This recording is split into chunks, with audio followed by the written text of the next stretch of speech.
అందరికీ నమస్కారం. మనము ఈరోజు ఉమ్మనీరు గురించి మాట్లాడుకుందాం. ఉమ్మనీరు అంటే అమ్నియాటిక్ ఫ్లూయిడ్ అనమాట.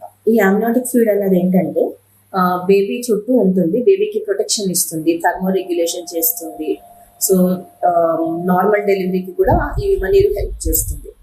అసలు ఇనిషియల్గా ఈ ఉమ్మనీరు అన్నది ఎలా ఫామ్ అవుతుంది?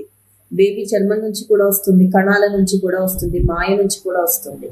బట్ ఒకసారి బేబీ చర్మం కెరాటినైజేషన్ అయిపోయింది అంటే ఇప్పుడు మన చర్మం మీద నీళ్లు పడ్డా కూడా మన చర్మం అబ్జర్వ్ చేసుకోవడం ఉండదు, సెక్రెట్ చేయడం ఉండదు. It is water proof. అలాగే బేబీ కూడా ఒక పొటెన్షియల్ వచ్చేస్తుంది అనమాట. దాని తర్వాత ఏంటంటే మేజర్ కంట్రిబ్యూటర్ ఈ ఉమ్మనీరుకి బేబీ యూరిన్ ఉంటుంది. ఇంకొకటి ఏంటంటే బేబీ లంగ్స్ నుంచి కూడా సెక్రిషన్స్ వస్తాయి.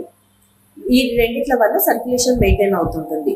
సో బేబీ కిడ్నీస్ నుంచి వచ్చే యూరిన్, బేబీ లంగ్స్ నుంచి వచ్చే సెక్రిషన్స్, ఈ రెండు ఉమ్మనీరు రావడానికి హెల్ప్ చేస్తాయి. ఉమ్మనీరు సర్క్యులేషన్ ఎలా మెయింటైన్ అవుతుందంటే బేబీ మింగుతూ ఉంటుంది ఆ నీరుని, అలా ఆ సర్క్యులేషన్ కంప్లీట్ అవుతూ ఉంటుంది. మనం వచ్చే రోజుల్లో ఈ ఉమ్మనీరులో హెచ్చు తగ్గులు, అలా ఎక్కువైతే ఏంటి ప్రాబ్లమ్స్, తక్కువైతే ఏం ప్రాబ్లమ్స్ ఉంటాయి, అవన్నీ కూడా మనం వచ్చే రోజుల్లో మాట్లాడతాం.